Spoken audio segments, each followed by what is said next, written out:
Hoje nós estamos falando sobre a psicoterapia com casais nesse módulo das experiências conjugais, em que uma das questões que está nos acompanhando nos módulos é como as experiências relacionadas ao amor chegam à clínica. Na aula passada, nós falamos sobre o amor, sobre os ideais amorosos, sobre como esses ideais foram construídos e estão relacionados com a modernidade, e sobre o laço conjugal, as expectativas em torno do laço conjugal, a partir de escritos do psicanalista Contardo Caligares, né, como uma forma também de homenagem. Infelizmente, o Contardo Caligares morreu neste ano de 2021, no dia 30 de abril. Né? Infelizmente, nós não poderemos continuar aprendendo com novos escritos e novas reflexões que ele trazia sempre de uma forma tão envolvente e tão convidativa, mas nós temos, felizmente, todo um legado que ele nos deixa, toda uma obra, uma vasta obra, que entre as muitas questões que nós podemos aprender com ele estão as questões sobre o amor e as experiências amorosas.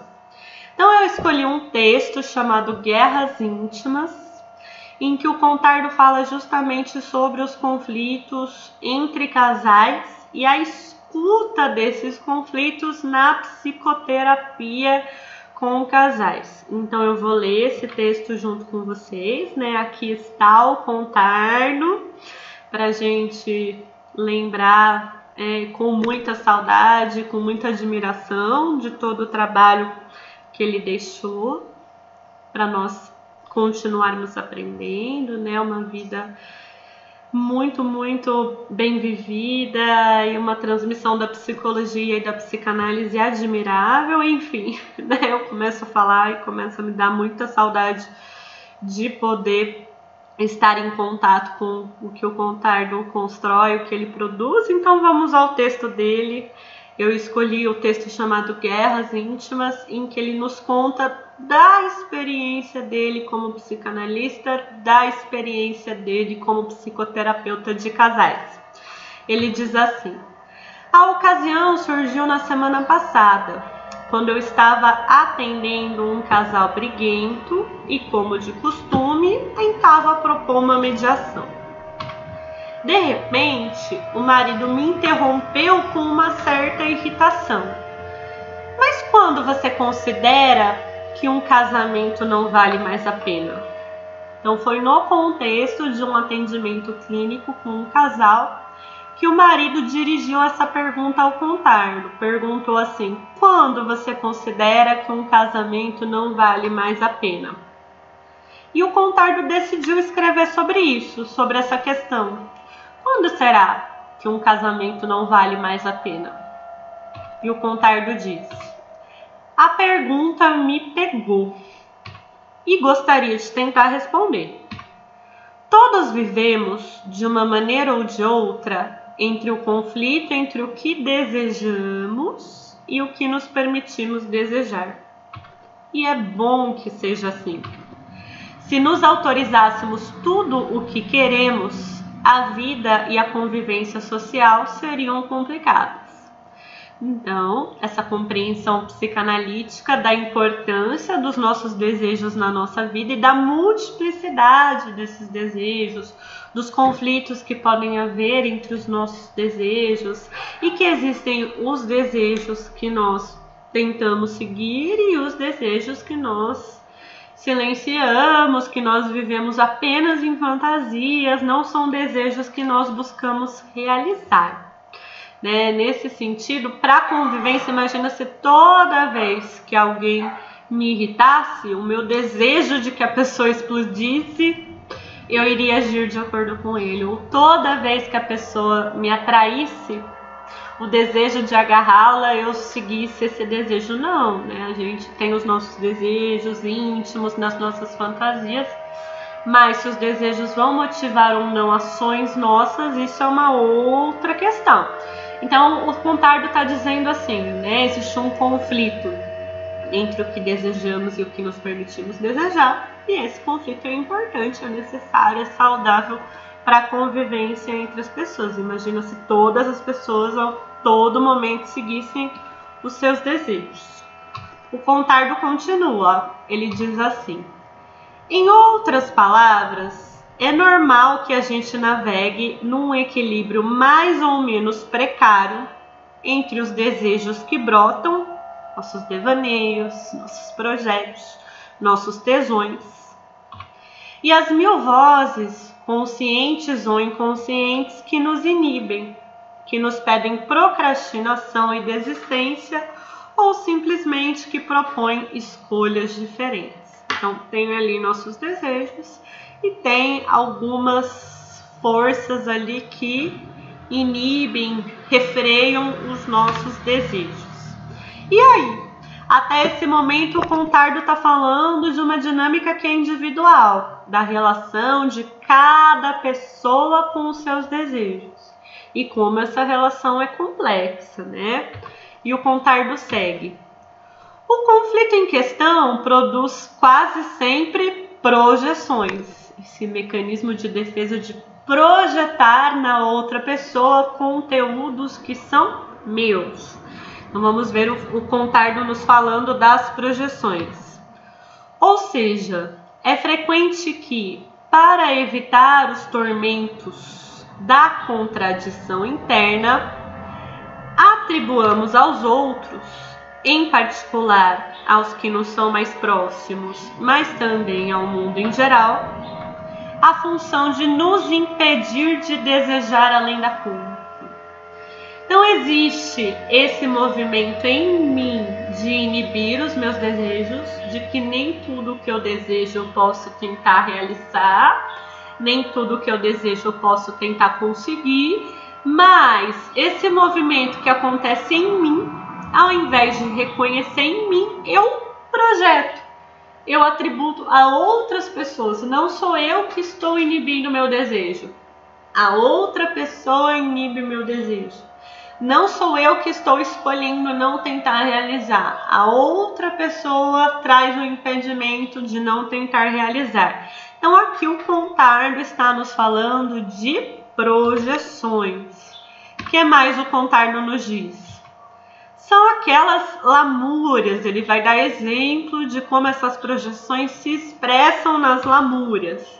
Eu queria mesmo ser trompetista, mas não deu porque é uma carreira incerta e é preciso pagar a mensalidade da escola das crianças. Então não fui eu que não fui aprender trompete, não fui eu que não me dediquei para tocar trompete, não fui eu que não me arrisquei nas seleções de pessoas para trocar trompete, não. Foi a mensalidade das crianças. Eu queria passar as noites nas casas de swing, mas não ficaria bem para minha mulher se encontrássemos alguém que a conhece. Então não fui eu que inibi esse desejo das casas de swing, é que não pegaria bem para minha mulher. Eu queria passar o dia como uma Amélia, cozinhando geleias naturais e bolos de chocolate, mas o meu marido quer uma boneca de luxo. É o que o meu marido quer que me impede de fazer coisas que eu gostaria. Então olha como esses são exemplos de projeções, conteúdos que são meus, processos que são da minha relação com os meus desejos, eu atribuo a outra pessoa. O que mais que o Contardo nos diz? É claro que nós mesmos preferimos a família ao trompete, a respeitabilidade ao swing, a vida urbana à geleia. Essas são as minhas preferências. Mas fica mais fácil lidar com essas preferências se eu coloco a outra pessoa como limite, a outra pessoa como empecilho, a outra pessoa como impedimento. Eu projeto. O que mais?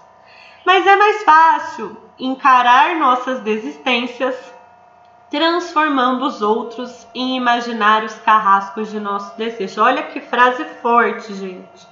É mais fácil encarar nossas desistências transformando os outros em imaginários carrascos de nossos desejos. Foi por causa deles. Isso não é só no casal, né? Quantas vezes a gente vai escutar isso em relações de uma forma geral? Foi por causa deles. O contardo, então, tá aqui contando como a projeção é um mecanismo muito frequente na nossa vida, muito frequente na nossa forma de se relacionar com os nossos desejos, muito frequente nas nossas relações. É banal, portanto, que num casal, cada um considere que o parceiro e o casamento são responsáveis pelas renúncias.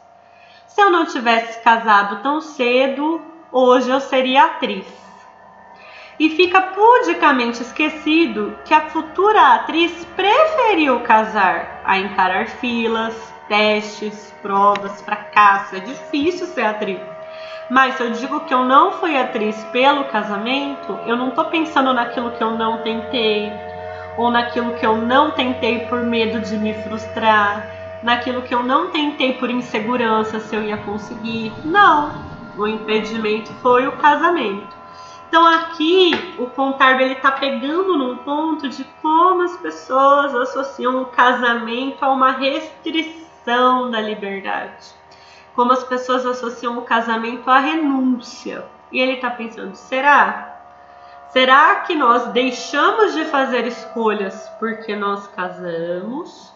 Deixamos de escolher livremente porque estamos em um relacionamento? Ou projetamos na outra pessoa que ela seria a causa das nossas renúncias, dos nossos sacrifícios, dos nossos impedimentos? Essas acusações triviais numa crise não constituem uma boa razão para descartar a relação. Então aqui o contardo está opinando. Ouvir casais é ouvir projeções, é ouvir acusações. Na crise elas emergem. E o contardo está colocando então que não é porque isso está acontecendo que uma relação deva chegar ao fim. Isso faz parte da relação. O contardo ele comenta assim: ao contrário, graças a essas acusações recíprocas que cada um poderia encontrar e eventualmente confirmar ou amenizar as defesas que ele mesmo inventou para evitar um de seus desejos.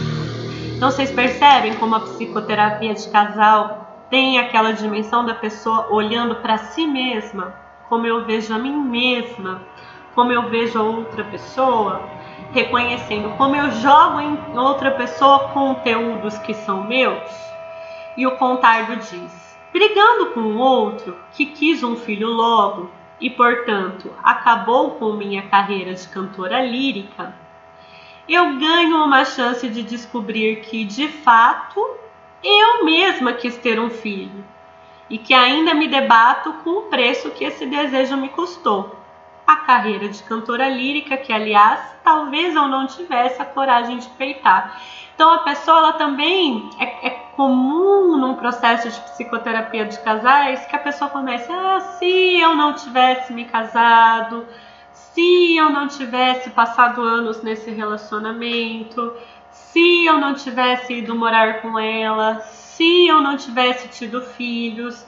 Aí a terapia, com a comunicação e a elaboração, convida a pensar: e o que foi meu desejo? E que foi a minha escolha? Como que eu lidei com os meus desejos e as minhas escolhas? O contardo diz assim: em suma, acusando o outro, eu consigo brigar com as minhas próprias contradições, preguiças, inibições ou covardias. O mecanismo de defesa da projeção, ela ajuda. Eu jogo na outra pessoa e jogando na outra pessoa, lá estou eu.